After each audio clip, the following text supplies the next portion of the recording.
Let's get to the remaining unsigned RFAs. And there's a record scratch. When you look at that screen, you see Trevor Zegras. I've been watching his career flourish, going back to his time with Team USA at the World Juniors and then with the Anaheim Ducks and on the cover of the video game that I might or might not play a lot. Connie, as an adult, Shane Pinto on there too. We want to bring in Elliotte Friedman to talk about this, starting with Zegras. Elliotte, you look great as always. What's the latest on Trevor Zegras' contract talks with Anaheim? Well, like you guys, I'm still in a little bit in summer mode, getting back into NHL thinking mode. But there were some rumors flying around last week that I was looking into. And one of the things I just heard on Zegras is it's likely it's going to be more of a bridge or a short-term deal. I think at this point in time, it's not trending towards anything in terms of a long-term extension. So, I mean, one of the reasons is we're still going to see where the cap's going to go over the next couple of years. I could also see one thing with the Ducks is, I think they want to keep their terms tight. Troy Terry was a bit of a different situation because he's heading towards unrestricted free agency, and I think they had to make a decision on him. But on Zegras, who's still a few years away from that, I think everybody is comfortable here with doing this shorter as opposed to longer. So I think that's where we're going to end up. It would be a surprise if it was a long-term deal at this point in time. Let's talk about Shane Pinto. Ottawa has less than $1 million in cap space. How do they get a deal done with Pinto, and what's the AAV? Well, look, I think that if that was easy to do, I think it would be done already. So that says to me that they're not going to be doing it for under $1 million. Look, I think Shane Pinto is the kind of player. I don't think he's signing for $8.95 as you have on the board right there. I think he's a guy who scored 20 goals. He's definitely worth a bigger number than that.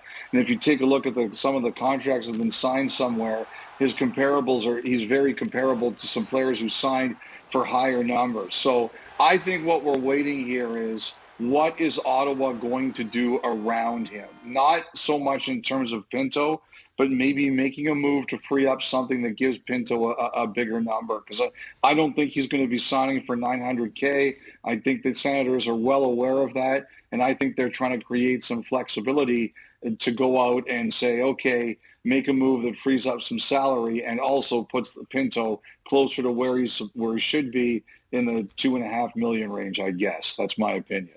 Where do things stand with a possible contract extension for Elias Lindholm in Calgary? You know what, really, Tony, I always thought, and you look at that board up there, I really thought that the guy who was second to left, Bo Horvat, was going to be the comparable at 8 times 8.5. And I think it's possible Lindholm now actually comes in higher than that potentially. And, I think one of the things that happened here is the Flames did some business at the draft with Toffoli, and they already know that Hanifin prefers to go elsewhere.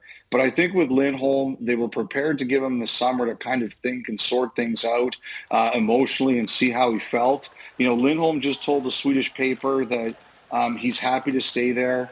I think that as he comes back, I think that the talks will kind of resume, but I think the number is going to have to be above Horvat. Like I've heard it might be closer to 8.75 or 9.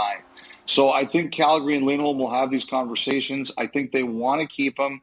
And I think the other thing here, and I was having a conversation with someone about this the other day, Jonathan Huberdeau's 8-year deal kicks in this year, and Jonathan Huberdeau just had a really tough season. If you don't extend Lindholm, you're going to make it a lot harder for Huberdeau's contract to look good. So I understand why the Flames are committed to this, and I can understand why they're going to push hard to keep Lindholm, because I think it's going to be harder to make Huberdeau a successful player in the short term if you don't have a player like Lindholm there with him. Makes sense. I had the privilege of talking with 3-time Stanley Cup champion Phil Kessel in the moments immediately following Vegas's Cup win. What teams, if any, are showing interest in continuing his career? I think we're going to have a better idea of that this week. I think that I had heard that there were teams that talked to Kessel in the offseason. But what one team actually told me after I wrote about him last week is that they didn't really realize that he was prepared to give up the streak.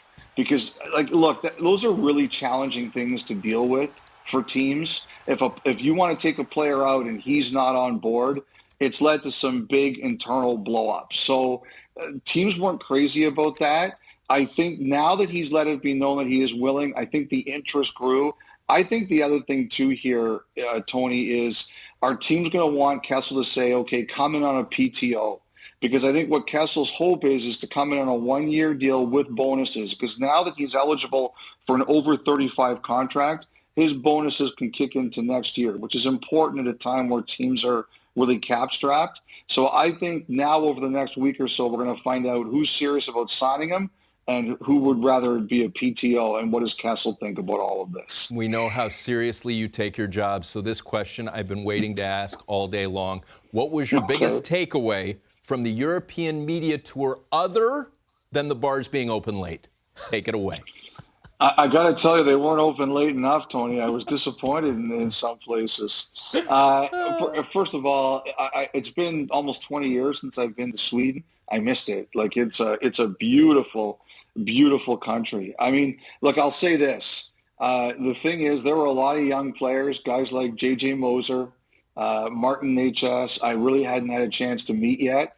And one of the things I think the NHL and the teams have to do a better job of is letting these players just be themselves. We're heading into a really personality-driven world, and I love the teamwork of hockey. I love the fact that you have to put team before self, but we have to start letting some of these personalities show a bit more, and some of these kids are really hilarious. I'll tell you, the other thing I learned is I really like the pants that Nylander wore. I looked them up. They're a little bit out of my price range. I'll say that. We love you, Elliot. Great stuff as always. Thanks so much. All right. Take care, guys. Have a great year. Speak to you again soon. Likewise. Sounds great.